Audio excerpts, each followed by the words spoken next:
This past week, I was in a rut. There's no doubt about it. I was in a funk. I was feeling low. I was feeling low energy. I was feeling down, just negative. And overall, like I had this cloud over my head and just was not in a great place. And I want to share this and do an episode on this specifically for a couple reasons. First, I don't think we really see this side of people's lives on social media or even in conversation, right? Social media is getting better about revealing the parts of our lives that are more authentic and aren't so shiny. But for the most part, people are sharing the wins, sharing the positive moments, sharing the good vibes. I, for the most part, do that too. So if you are a listener of Fulfilled, hopefully it's helpful for you to know that I am too a human being and have moments where I am feeling low and down. We're all human beings. And that's the second reason I want to talk about this, because every single one of us as human beings has moments when we're not feeling great, when we're feeling like we're in that rut, in that funk, and have that cloud over our head. No one is immune to that, no matter how perfect someone might seem on the surface. So when I was reflecting on this last week, when I was feeling particularly low, just the most recent example, right? I'm a human and I've had other moments where I've felt low also, but this past week, definitely a part of it was because I just moved across the country, and naturally that involves a lot of change, and there is no stability and structure and familiarity going on in my life right now. And of course, that is very difficult to navigate. So that's definitely part of it. But when I was reflecting on why I was really feeling down, there was really no particular external circumstance that should have necessarily been making me feel so low. Yes, there was a lot of change navigating the move, but I was feeling really optimistic and positive about it a couple days prior. And then all of a sudden, it was like everything felt so negative and daunting and bad and horrible. And so because nothing external really changed, I realized what was entirely happening was I was getting way too caught up in my head. I was getting caught up in the thinking mind, holding on to these negative thoughts and letting them pull me down into these negative spirals. It's just crazy what our head can do and what our thoughts can pull us down into. And that's exactly what I was experiencing this past week. I fell into the trap of buying into my thoughts. And again, I'm sure every single person listening can think of a time, maybe even in this last week, if not even today, where we've been pulled into negative thinking. And if we get pulled in far enough, it can feel very consuming. It can manifest as a cloud over our head, and we can just have tunnel vision on the negativity and on the thoughts that feel overpowering and overthink. Like I shared in other episodes, I'm the queen of overthinking sometimes, and we just ruminate and ruminate on the same thoughts, and it can keep us feeling stuck and in these funks and in these ruts. And that is what I realized I fell into this week. But today, I promise the episode's going to turn around. I'm going to tell you how I shifted out of it, how I recognized what was going on, and the shifts that helped me move away from that funk and rut. Because it wasn't serving anyone, especially wasn't serving me staying in that. But quickly, before we dive in, don't forget to press follow or subscribe wherever you are listening. This would truly mean the world to me in supporting my efforts to grow Fulfilled. If you enjoyed any episode, anything about this intro even, you won't regret it. This will give you access to both episodes every single week when they come out on your journey to living a really great life and being you. All right, let's dive in. So before we dive into all that, I do want to quickly acknowledge that, of course, there are probably plenty of you listening that are actually navigating a really major thing in your life right now that is causing you to be in that funk and in that rut. Maybe it's not just your thinking mind being your thinking mind. Maybe it's that you're actually feeling weighed down by something really, really difficult in your life right now. Maybe a health problem, maybe a loss, maybe a breakup, maybe hormones, right? Whatever it is, maybe there's actually a reason that you're in that funk and in that rut. And I want to acknowledge, then it's important to actually really let yourself feel it. Allow yourself to feel the emotions that come up and know that maybe there is a reason for that rut. And in that case, I think it's important to really let ourselves feel the feelings, give ourselves the time to be in that rut and funk for a little bit as we work through that. So for me, again, like I shared, it wasn't really anything external that was causing me to feel so down. Yes, there was the move, but it was primarily just me getting caught up in these negative thought patterns. Some of them, as I was reflecting on it, were, okay, I need to be doing more. I'm not being productive enough. I need to work harder. Don't know why. What if I made the wrong choice? What if I don't like it here? This feels like the wrong place for me. Or why aren't things happening for me yet? Things should be happening by now. I should be meeting people by now. I should be seeing more success and wins by now and feeling more comfortable by now. Have I done enough here? Have I explored the city enough? All of this lack and all of this anxiety and worry caused by these thoughts that I was just clinging onto and giving my energy and attention to. And again, our minds and our thoughts can take us into these crazy dark places sometimes, because the more energy and attention we give these thoughts, the more real and consuming they feel. Where we put our energy and attention is what dictates our reality and our perspective. So of course, in believing all of these thoughts that weren't very positive, it was a lot of questioning if I was on the right path. It was feeling lost and confused and negative and in lack. It pulled me more into those feelings. But what I've really learned on my spiritual and growth journey is how to recognize when that is happening. How to recognize and acknowledge, okay, this is definitely just me getting caught up in the overthinking, getting caught up in the negative thought spirals. And in recognizing it, that is when I can start to implement these shifts. And again, maybe it is that you're navigating something that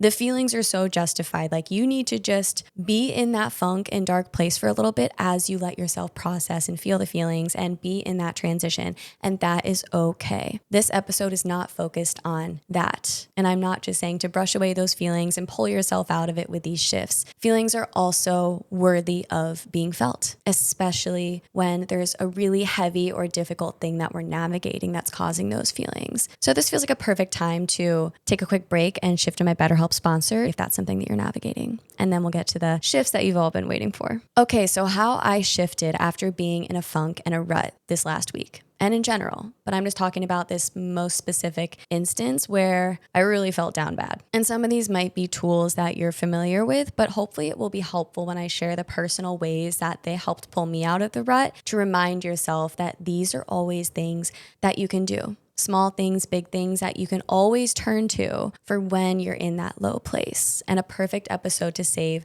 for these reminders and these shifts and these tools. So first one, it seems simple, but it's so powerful. Change your environment. A big reason why I felt so down last week was because I was staying here in my apartment way too much. I already don't really know people down here in Austin, Texas, and I was working in my apartment and in my building, not really surrounded by people, because it's a great place to do the podcast and take coaching calls and work on creating. And so I was staying here in this space too much, not being out there surrounded by people. So one of the shifts I made was, okay, I need to go start exploring more coffee shops, working from coffee shops, at least in the morning, going out to more classes, yoga classes, just trying out different studios to switch up my environment. Because the reality is, environment has energy. And there is something about an environment and the energy in specific environments that cause us to fall back into the same way of thinking. And so I noticed myself starting to just be in this like cycle and loop. And I realized a big reason was because I was spending a lot of my time here in the same environment and not venturing out enough into new places and switching up the physical environment in my life. Because when we shift into a new physical environment, it can really help us shift our perspective and our mindset and start to pull us out of those thoughts that might feel consuming. So again, of course, we need to be realistic, right? Maybe you're going into an office and you need to be in that physical environment every day. This can be something really small too. This can be switching up the walk you take, going on a new route. It can be switching up the coffee shop you go to in the morning or after work or to go work at. It can be trying out a new yoga studio. It can be doing your morning routine in a new place. It can be just trying out a new restaurant, a new studio, some new physical environment to feel in a refreshed space, to tap into that fresh energy of a new environment. And again, I know it sounds simple, but think about how old environments carry this old energy and can often pull you back into old ways of thinking. It's for a reason, because environments are really impactful in how we feel and the thoughts that we have and the energy around us. So that's the first one, change up your environment. And second one is a little bit similar, along a similar line, do something new. So not necessarily a new environment, but incorporating a new activity and way of being. So the definition of insanity, and you're probably like, where is she going with this? It'll make sense in a second. The definition of insanity is expecting a different outcome or result from doing the same thing, from putting in the same inputs. And the reason why that defines insanity is because it's insane or crazy to expect different results if we keep doing the same thing. The output will never change unless we change up the input. And that's where doing something new can come into play. What can we change that isn't serving us? in our current life, right? Like what is maybe leading us to stay in that funk and in that rut? What's leading us and causing us to be in these cycles that are making us feel down? And how can we incorporate something new that'll make us feel better? So for me, when I reflected on what I've been doing since I moved down here, like I said, I don't know a ton of people down here yet. I was spending a lot of my time and energy working on coaching and the podcast and creating and growing my business. And I realized I wasn't filling my cup enough in all of the other ways that it's really important to. My creative cup, my physical and mental health cup, my social connection cup, rest, all these things that I knew I also wanted and needed. Exploration, that's another one that just came to mind. I kept buying into thoughts telling me that I needed to do more work. I think part of me was clinging to like, this is the thing that feels stable right now in this unstable move and new environment that can feel a little unsettling. I was clinging to something that felt familiar, which is work for me, which is the podcast, which is something that seemed consistent in my life. But I realized what I was doing was leaning too much into it and not leaning enough into filling my cup in other ways, which meant incorporating new things, getting out there, exploring, not having this tunnel vision on working all the time, but incorporating new things. Especially being in a new city, I was like, why am I not out there exploring more? Like that's exactly what I need to be doing. And probably a lack of that is a big contributor as to why I have been feeling a bit low. So I stepped out. I started incorporating other things. I've explored new walking routes. I've tried out other studios, specifically as one meditation and spiritual studio that I've loved exploring, which is different than the normal yoga studio I would just be going to and teaching at. So tried out a new natural wine bar I've been wanting to try. I reached out to some new connections down here to make some plans, incorporate some new things. And I'm telling you, it helped a lot and it's continuing to help a lot. And now I'm making it my goal to incorporate at least one new thing a day and one bigger new thing every week. And part of that, yes, is because I just moved to a new place and I'm looking to try out new things and figure out what routine I'm going to enjoy down here. Just get to know the area a little bit more. But honestly, even if you're not new to a place, I think this is a really beautiful way to challenge ourselves to step out of our same old routines and same old cycles and incorporate new things in our life. And this can be really small. Again, just like the physical environment, you're so busy and maybe you're going into an office and it feels really difficult to even think about incorporating new things. This can be checking out a new podcast. This can be listening to a new playlist. This can be, again, switching up your walking route, trying out a new coffee shop. Those are repeats from the physical environment one. This could be adding a new element into your morning routine or switching up the recording you listen to in the morning or in the evening. This can be trying out a new book genre, cooking something different for dinner, buying a different vegetable at the grocery store. You can go on and on. Whatever's coming to mind, maybe something you've been wanting to try sprinkling it in. Try it out this week, add something new, and notice how that might start to pull you out of the same old autopilot and cycles that you've been living in. I know for me, it's really helped this week. And again, it's helped fill my cup in other ways that I haven't been focused enough on. And sometimes it takes incorporating these new things and different ways of filling our cup before we even realize how badly we needed it. And I realized I did need it pretty badly. So adding new things, incorporating new things, not continuing in that cycle of insanity, not to be harsh. Okay, third way we can pull ourselves out of these funks, out of these ruts is connecting with people we love. A big reason I noticed this last week that I was starting to really feel down and cloudy was because I don't have a ton of connection down here. I wasn't really filling my cup with love and social connection because I'm new in a place. And also, like I said, I've had this tunnel vision on work because I think I was like clinging to something in that regard. And because of that, it definitely contributed to the rut. Because connection can give us this feeling of love and warmth and belongingness that we might not even have known that we needed so badly. We might be feeling like we need something right now, and often it's just connection. Think about the times you're feeling really caught up in your head or feeling really down, and then you go on a walk with a friend or meet a friend out for a drink or just call a friend or even like text back and forth a little bit. How much better does that make you feel? At least for me, it makes me feel so much better. Like this past week, I actually did make some new friends here already, and I went to a class with one of them, a guy in my building, and I went on a walk with this girl who is a mutual friend. And after doing both of those things, I already felt a million times better. And on top of that, I'm really grateful to have both my parents supporting me from afar. So I've been having more frequent phone calls with them, and having their love and support even from afar has also made me feel this love and warmth that's pulled me out of any negativity and lack that I've been feeling. I think today, especially with all the remote work and just technology immersion, we all can feel pretty isolated at times. And I think it's really easy since COVID to forget how important in-person connection is. Maybe even phone call connection, right? But just connection at all. We need connection in our lives. And often a lack of connection can be one of the biggest contributors to us feeling down, feeling lonely, feeling isolated, and feeling lost. But here's the caveat that I want to point out too. We can't lean so much on the people in our lives to expect them to pull us out of whatever we're feeling. We can't be having a bad day or a bad week and then expect our significant other or our parents or our best friend to entirely pull us out of it. They can be there to support us and encourage us and motivate us to pull ourselves out of it, but only we can actually shift. We have to choose to start to actually incorporate these shifts and take these steps to pull ourselves up. We can't expect other people to do it for us. We have to choose and we have to put in the work to do it. But love and connection can be really, really powerful to help us get there and to support us through that. And just in life in general, to make us feel loved and connected and warm. Okay, fourth one, moving your body. I know, again, these all seem obvious, but they're things that we need to always have at the top of our mind. So for me, whenever I start to get too much in my head, if I'm sitting at my computer working, if I'm just starting to overthink something, starting to notice myself getting pulled in that lack and anxiety, I move my body in any way. It could be going on a walk, going to get a quick workout in. Literally, sometimes I just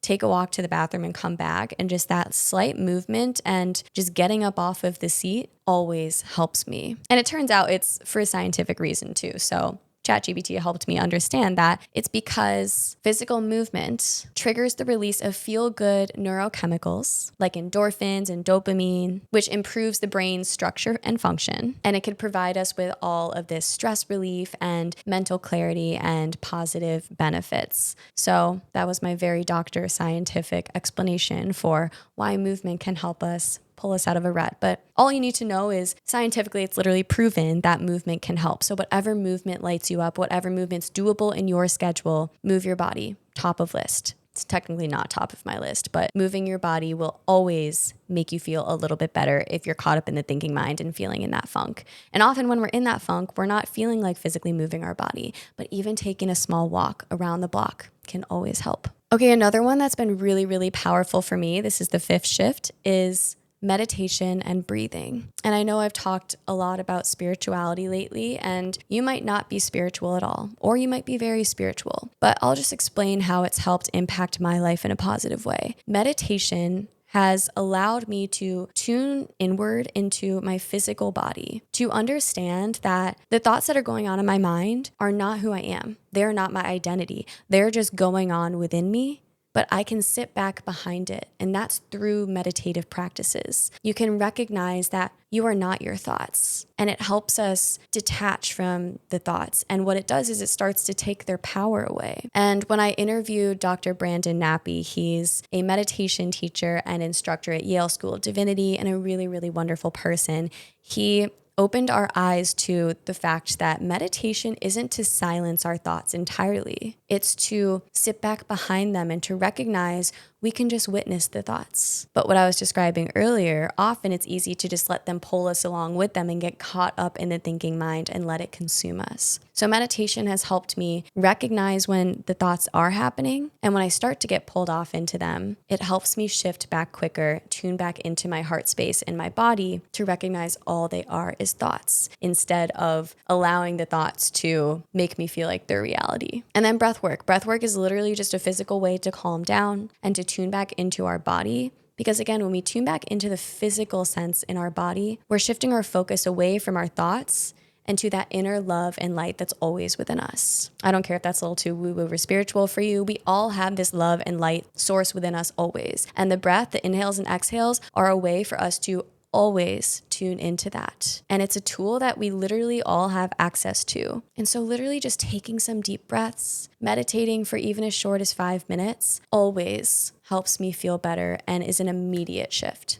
And then finally, sixth shift that I actually threw in here last minute, questioning the thoughts, questioning the limiting beliefs. What is this negative narrative that's coming up? So I shared some that were coming up for me earlier, right? Like, I need to be doing more. I could be being more productive right now. Why don't things feel natural down here yet? Am I exploring enough? Like, thoughts of lack, thoughts of not enough, thoughts telling me that I wasn't doing enough or that I'm not enough. If I take a step back and ask myself, is this thought true? Most of those thoughts that I shared aren't actually true. It's just me making up this reality in my mind that, oh, this might not be the right place for me because it doesn't feel comfortable yet. Yes, Camille, it doesn't feel comfortable yet because you just moved here 2 weeks ago. Like, it's not supposed to feel comfortable yet. So whether it be through journaling or just reflection in your mind, challenge the thoughts. What negative narrative are you clinging to? And what this does is help take power away from the thoughts when we recognize that maybe a tiny part of that is true, but definitely not all of that thought is true. And it's definitely not always true. And this is a big shift I help my clients with in my one-on-one life coaching, is recognizing the blocks and limiting beliefs and thoughts that are keeping us stuck in these cycles. And when we realize that there's not nearly as much truth to them as we thought, we can start to replace them with more positive thinking. Kind of like I just did, right? Like the thought that was coming up that maybe I don't like it here, like maybe this isn't the right place for me. A more positive thought I can shift that with, and that I have shifted it to, is moving to a new city takes time to adjust to, and every single day I'm getting more and more comfortable and familiar with this new place, and I know I'm going to love it soon. So if you notice these limiting beliefs and blocks and thoughts keeping you in these ruts, in these funks, and you're looking for shifts like this, check out my website linked below and learn more about one-on-one life coaching with me. I would love to support you on your journey in stepping into your true potential and no longer letting these fears and negative thoughts keep you stuck where you are. So again, these thoughts that I was having of things aren't working out, like maybe this isn't the right place, that was just me choosing to focus on lack and in putting my energy towards that negativity and literally just clinging to that one negative thought. That, of course, was the spiral I was falling down. And this is what I want to leave you with today to wrap all of this up. Our energy is everything. And I'm going to do a whole nother episode on this because I think it's a really, really important topic. But what we give our time and energy to, that is what determines our reality. So that's why it's so important to really ask, what are the thoughts and what are the narratives and storylines that we're letting pull us into these funks? Because it's definitely something. Again, our head and our minds and our brain, like whatever you call it, likes to play a lot of tricks on us. And it can feel really, really real the more energy and attention we give to these thoughts. But on the flip side, if we shift our energy and focus to positive thinking, pull ourselves away with all of these shifts that I just went over, just like it can compound negatively, the positivity starts to compound and we start to feel better and better the more we give our energy and attention towards those things. And the shifts that can help us get there, again, changing your physical environment, incorporating new things into your routine, love and connection in your life, moving your body, meditation and breath work, and challenging whether the thoughts are true and journaling about it. And if we focus on these things, letting the negative thoughts pass, knowing that they'll still be there, but knowing that these shifts can keep us from falling into those funks and ruts or pulling us out of it, and choosing positive thoughts instead and choosing positive energy, because that energy we put out and the energy we choose to feel, that is what's going to come back to us. So all of these shifts for me, what they do is they bring me into this positive energy, one that lifts me up, one that radiates and one that attracts, instead of one when I was in that funk that is in scarcity and lack and is feeling just depleted. So save these reminders, save this episode for next time you are in a funk and in a rut. These are your shifts. Take what serves you, leave what doesn't, but these are ways that I've effectively shifted out of my funks and ruts and will continue to do so because we're all human beings. So I hope you took something away from today's episode that you resonated with, that you loved. If you did, leave a rating on the show. Leave a comment. This would mean the world to me in supporting Fulfilled wherever you're listening, on Spotify, Apple, YouTube. And again, if you're not already, press follow or subscribe wherever you are listening. And I'll see you all again soon on your journeys to living this life fully.